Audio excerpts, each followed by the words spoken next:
Assalamualaikum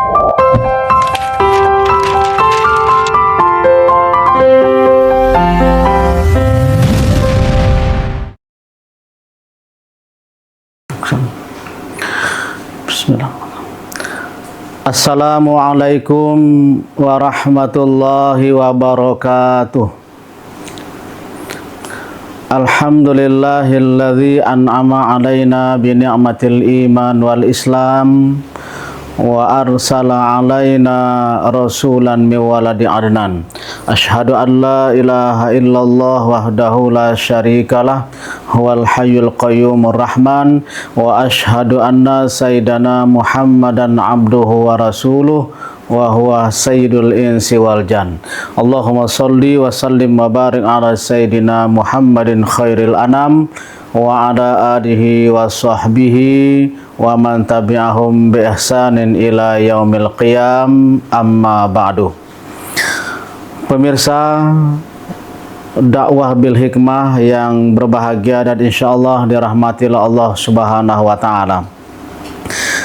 Pada kesempatan kali ini kita akan membicarakan 3 musuh orang beriman.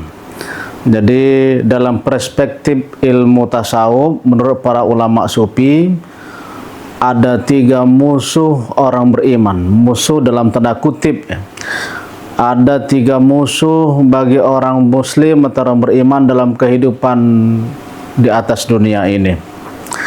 Apa musuh tersebut? Pertama, musuh tersebut adalah dunia. Yang kedua adalah syaitan. Yang ketiga adalah nafsu.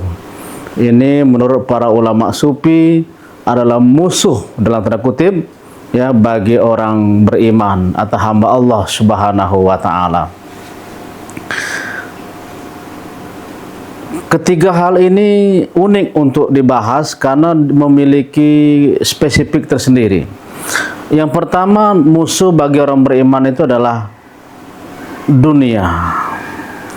Dunia ini musuh dalam tanda kutip, tapi jangan dijadikan musuh, jadikan dia teman, jadikan dunia itu sebagai kawan, jadikan dunia itu sebagai wasilah untuk mencapai kehidupan akhirat yang lebih baik.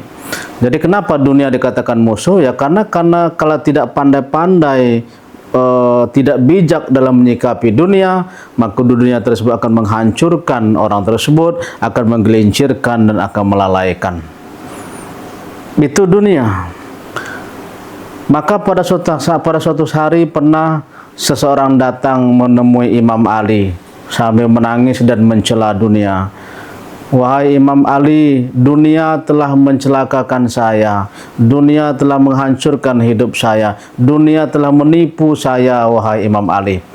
Imam Ali menjawab, kata Imam Ali, bukan dunia yang telah menipu kamu, tapi kamulah yang tertipu dengan dunia.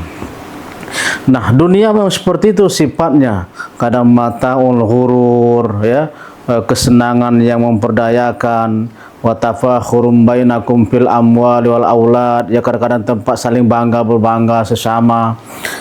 Maka dunia tersebut memang sifatnya seperti itu.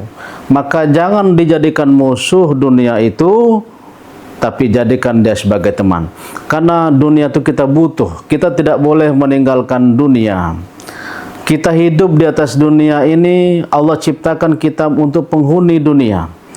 Walakum fil ardi mustaqarru wa mata'un ilahin. Bumi itu tempat tinggal bagi kamu dan kesenangan sampai waktu ditentukan. Kita butuh dengan dunia. Kita tidak boleh meninggalkan dunia. Tidak boleh meninggalkan dunia. Tarkud dunia li ajlil akhirah, hanya meninggalkan dunia dan hanya mengambil akhirat, itu tidak boleh. Kita butuh dengan dunia, dan makanya dunia tersebut jangan dijadikan musuh, tapi jadikan teman, jadikan sekawan, jadikan sebagai wasilah untuk mencapai kehidupan akhirat yang lebih baik. Karena memang ad-dunya darul amal wal akhirah darul jaza. Dunia tempat beramal, akhirat tempat menerima pembalasan. Ad-dunya mazra'atul akhirah. Dunia adalah sawah ladangnya akhirat. Hasilnya nanti adalah di akhirat. Jadi jangan sesekali meninggalkan dunia. Silakan kejar kampung akhirat, wala tansa nasibaka minad dunya, jangan lupakan bagian di dunia. Jadi kekayaan kita, harta kita, jabatan kita, kita gunakan untuk kehidupan akhirat. Jadikan dunia sebagai teman. Masukkan dunia itu di tangan kita. Jangan jadikan dunia itu dalam hati. Kalau di tangan kita bisa mengaturnya, kita bisa memanagenya, kita bisa mengkondisikannya. Tapi kalau dunia itu dalam hati, maka sungguh dia akan sulit berpisah dengan dunia, susah untuk menghilangkan ataupun melepas dunia ada dalam hati. Itu musuh pertama bagi orang beriman. Yang kedua, musuh bagi orang beriman adalah syaitan. Syaitan ini adalah musuh dan hendaklah dijadikan betul-betul musuh. Nah, dunia tadi musuh, tapi jangan dijadikan musuh, jangan jadikan musuh, tapi jadikan dia teman. Tapi kalau syaitan dia musuh dan betul-betul hendaklah dijadikan sebagai musuh, jangan dijadikan teman, jangan dijadikan kawan, jangan ikuti langkah-langkahnya, jangan ikuti bisikannya, tapi betul-betul jadikan musuh yang nyata. Disebutkan dalam Al-Quran, inna syaitana adun, syaitan itu musuh bagi kamu, fattakhidhuhu aduwa, maka jadikanlah syaitan itu betul-betul musuh bagi kamu. Karena jelas, innahu lakum aduwwum mubin, karena syaitan itu musuh yang nyata bagimu. Jangan jadikan syaitan sebagai teman. Ada yang ketiga adalah musuh bagi orang beriman adalah nafsu. Nafsu ini lebih unik lagi.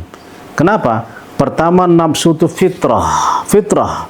Allah memang memberikan nafsu itu kepada kita. Maka kita tidak boleh mematikan nafsu. Kita tidak boleh mematikan nafsu. Jadi kalau ada ajaran mengajarkan tidak makan, tidak minum selama-lamanya, tidak menikah, tidak hubungan suami istri, itu menyalahi fitrah, menyalahi kodrat. Karena memang nafsu itu Allah berikan.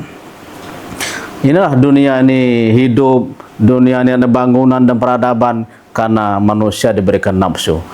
Maka kalau seandainya malaikat yang menghuni dunia ini, maka tentu kita tidak akan melihat ada peradaban, ada mega mall, ada tempat-tempat rekreasi, tempat bangunan. Kenapa? Karena malaikat tidak diberi nafsu oleh Allah. Manusia diberi nafsu dan kita butuh dengan nafsu itu.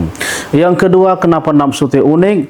Nafsu tersebut berada di dalam tubuh kita, berada di dalam hati kita. Maka itu bagian rohani manusia.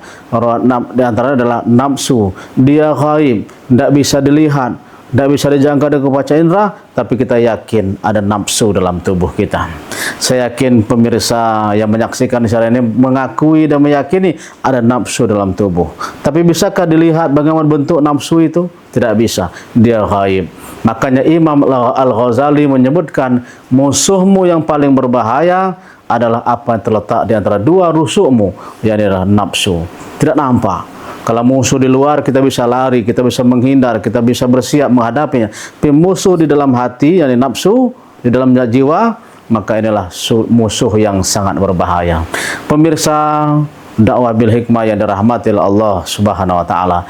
Artinya nafsu itu kita butuh, maka jangan diperturutkan. Nafsu itu adalah musuh, tapi jangan berikan haknya, tapi jangan diperturutkan. Silakan kita makan dan minum, silakan kita memberikan hak nafsu, tapi tetap dalam koridor keimanan. Maka Imam Ibnul Qayyim menyebutkan, kata Imam Ibnul Qayyim, al-hawa kal khail, nafsu itu ibarat kuda tunggangan. Kuda tunggangan, kita butuh kuda, kendaraan, tapi tidak dikendalikan dengan tali kendali, sehingga kuda tadi tidak masuk tanaman orang lain, tidak masuk ke sawah, tidak masuk ke hal-hal yang dilarang oleh Allah, oleh aturan-aturan yang ada. Pemirsa dakwah bil hikmah yang dirahmati oleh Allah Subhanahu wa taala, maka inilah hikmahnya Allah Subhanahu wa taala mewajibkan kita berpuasa di bulan Ramadan dan mensunnahkannya di bulan-bulan yang lain, tujuannya untuk melatih nafsu, mendidik nafsu agar nafsu menjadi nafsu dirahmati oleh Allah Subhanahu wa ta'ala. Maka sambutlah Ramadan dengan baik, jadikan Ramadan itu sebagai madrasah nafsu, sekolahnya nafsu, untuk mengaturnya sehingga menjadi nafsu yang mutmainnah, yang disenangi atau mengajak kepada jalan Allah Subhanahu wa ta'ala. Semoga ada manfaatnya, dan insya Allah akan kita sambung di kesempatan yang lain. Terima kasih. Wallahul muwaffiq ila aqwamit thoriq. Wassalamualaikum warahmatullahi wabarakatuh.